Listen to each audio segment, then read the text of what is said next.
ओम श्री सद्गुरु परमात्मने नमः। श्री योग वशिष्ठ महारामायण निर्वाण प्रकरण सर्ग 198। राम जी ने पूछा, हे भगवान, वह रुद्र क्या था और वह काली शक्ति क्या थी? उनके अंगों का बढ़ना घटना और नृत्य करना क्या था और वस्त्र क्या थे, सो कहिए। श्री वशिष्ठ जी बोले, हे रामचंद्र जी, शिव तत्व ही आकार होकर भासता है और कोई आकार नहीं। वह चिन्मात्र अमल विद्या और अविद्या के कार्य से रहित शांत और अवाच्य पद है। यह संज्ञा भी संकल्प में तुमसे कही है। आत्मवेत्ता आत्मपद को अवाच्य पद कहते हैं, तथापि मैं कुछ कहता हूं। हे रामचंद्र जी, केवल आत्म तत्व मात्र जो चिदाकाश है वही शिव भैरव है। उसी के चमत्कार का नाम चित्त शक्ति है। उसी का नाम काली है। उस काली आत्मा और शिव रूप में कुछ भेद नहीं है। जैसे पवन और स्पंदन में, अग्नि और उष्णता में कुछ भेद नहीं, वैसे ही चित्त कला और आत्मा में कुछ भेद नहीं है।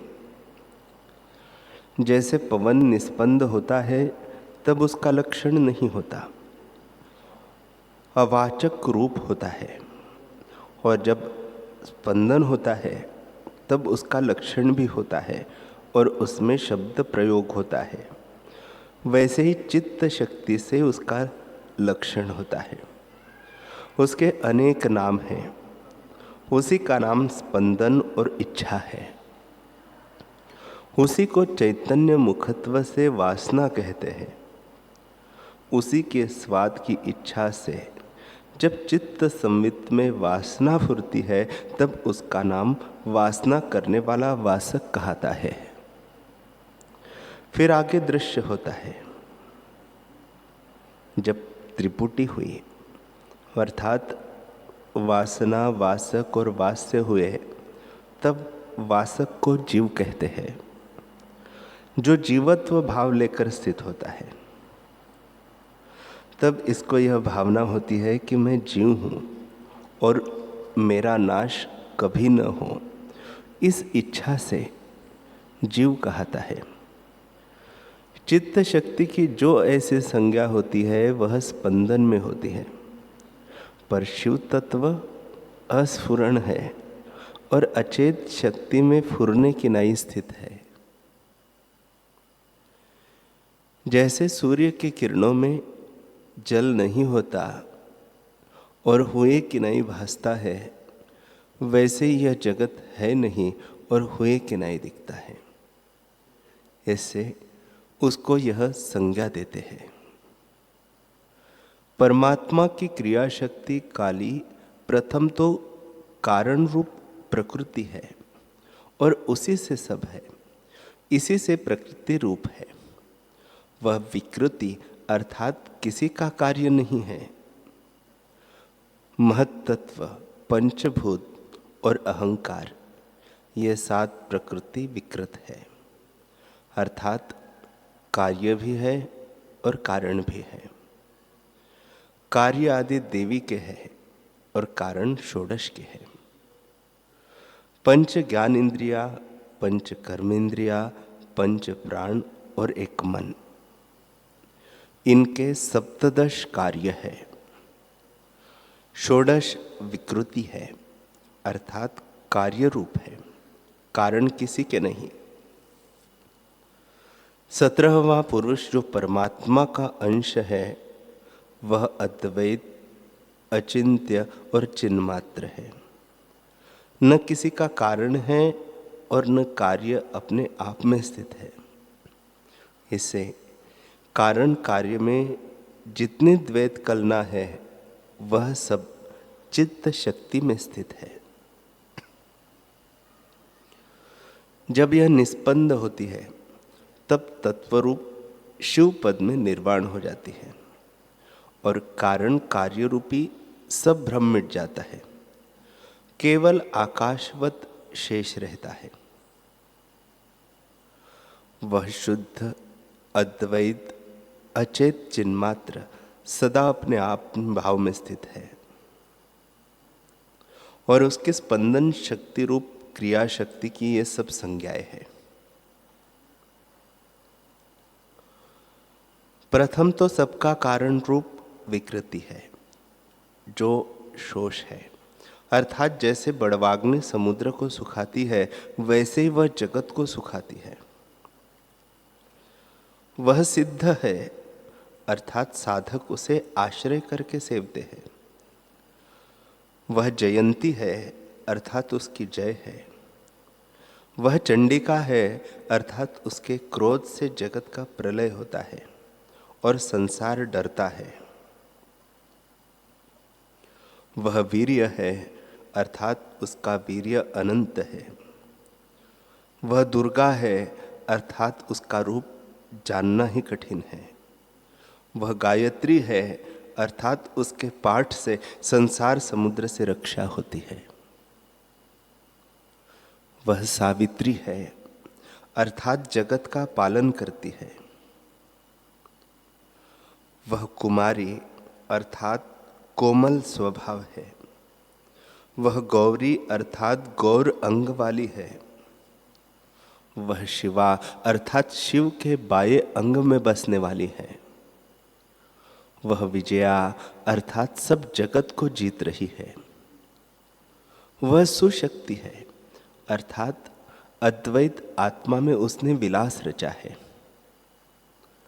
वह इंद्र सारा है, अर्थात यह जो उकार इंद्र आत्मा है उसका सार अर्धमात्रा है और उकार अकार मकार तीनों मात्राओं का अधिष्ठान है। हे रामचंद्र जी, राजसी, तामसी और सात्विकी तीन प्रकार की जो क्रिया होती है वे इसी से होती है। यह सब क्रिया शक्ति की संज्ञाएं कही है। अब उसका शस्त्र और बढ़ना घटना भी तुम सुनो।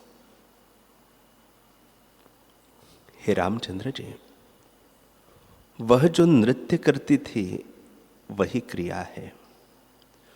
वह क्रिया सात्विकी, राजसी और तामसी तीन प्रकार की है।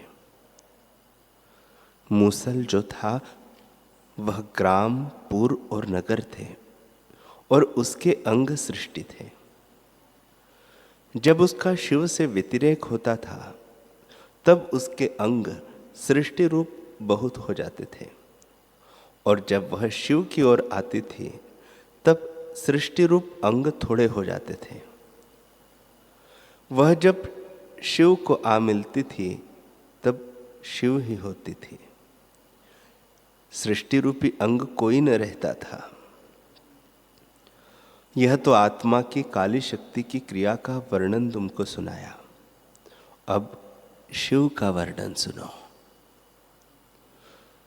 वह तो वाणी से अतीत है, यद्यपि मैं कुछ कहता हूं।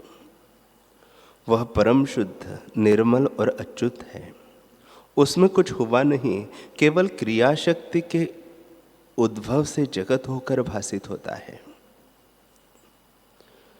जब वह अपने अधिष्ठान की ओर देखता है तब अपना स्वरूप देख पड़ता है। क्रिया शक्ति और आत्मा में कुछ भेद नहीं, जैसे आकाश और शून्यता में कुछ भेद नहीं, क्योंकि आकाश का अंग शून्यता है और अवयवी और अवयव में कुछ भेद नहीं।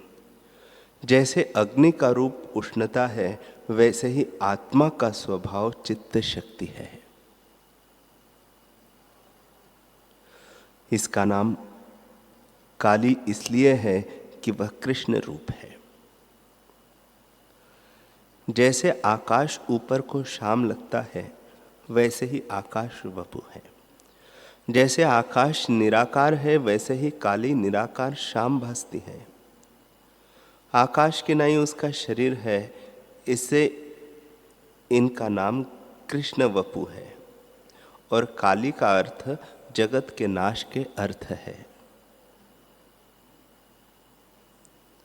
वह जब स्वरूप की ओर आती है तब जगत का नाश करने वाली है। हे रामचंद्र जी,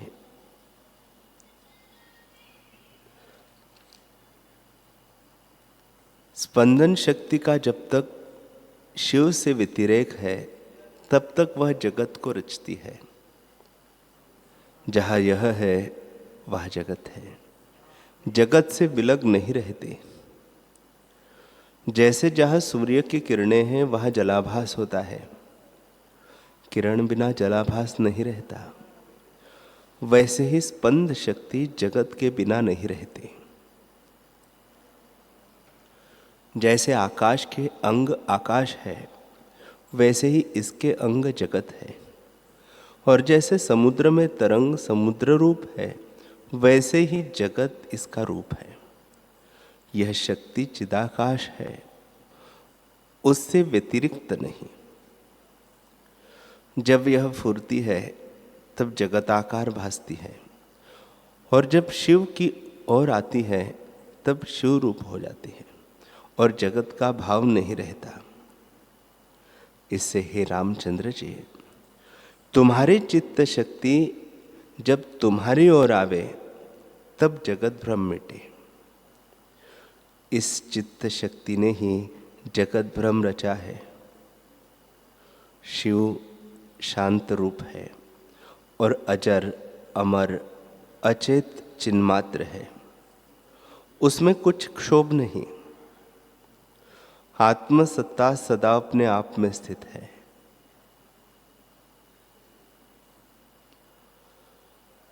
राम जी ने पूछा, हे भगवान,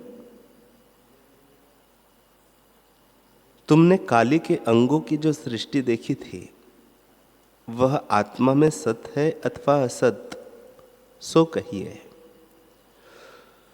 वशिष्ठ जी बोले, हे रामचंद्र जी, यह काली देवी आत्मा की क्रिया शक्ति अर्थात स्फुरण शक्ति है। इससे आत्मा में सत्य है, और वास्तव में आत्मा में कुछ नहीं, मिथ्या है। जैसे तुम मनोराज्य से अपने में दूसरा चिंतन करो तो वह कुछ वस्तु नहीं, पर उस काल में सत भासता है। वैसे ही जितनी सृष्टियां हैं वे आत्मा में सत्य नहीं, परंतु चित्त शक्ति से बसती दिखती है।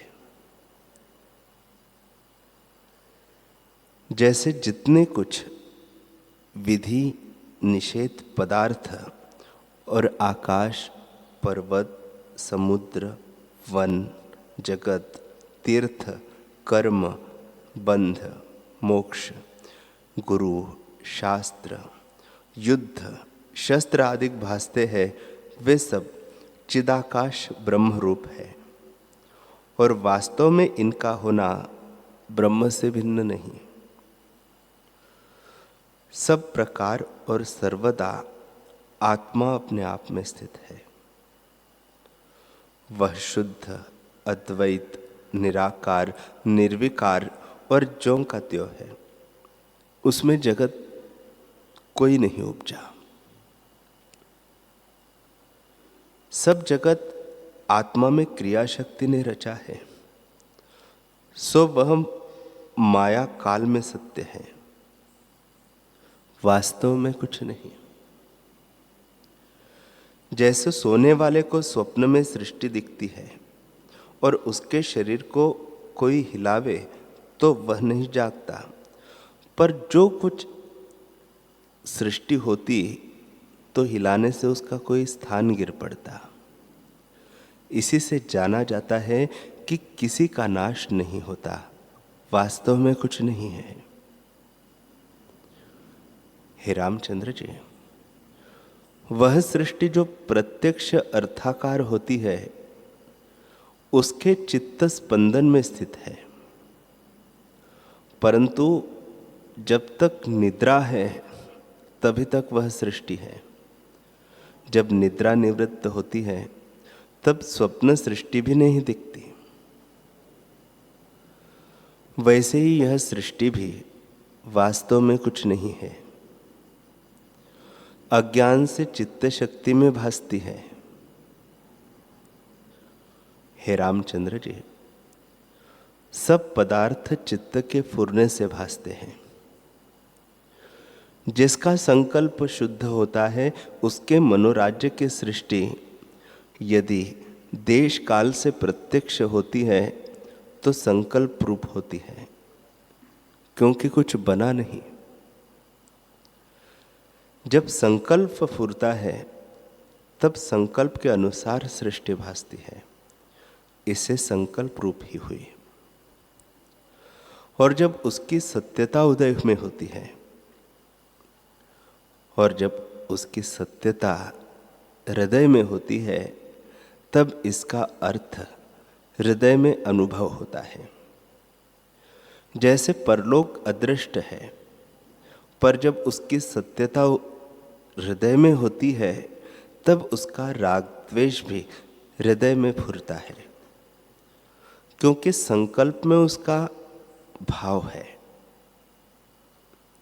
वैसे ही जब तक चित्त में स्पंदन फुरता है तब तक जगत है, और जब चित्त निस्पंद होता है तब जगत की सत्यता नहीं भासती।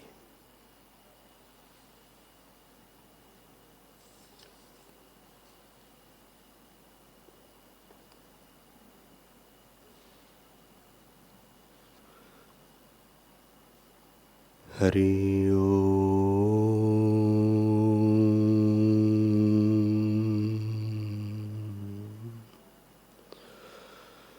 हरि ओम।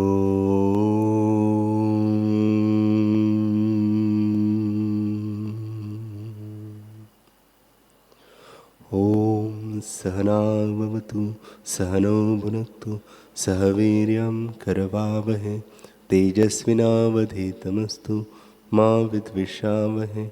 ओम शांति शांति शांति। श्री सद्गुरुदेव भगवान की जय।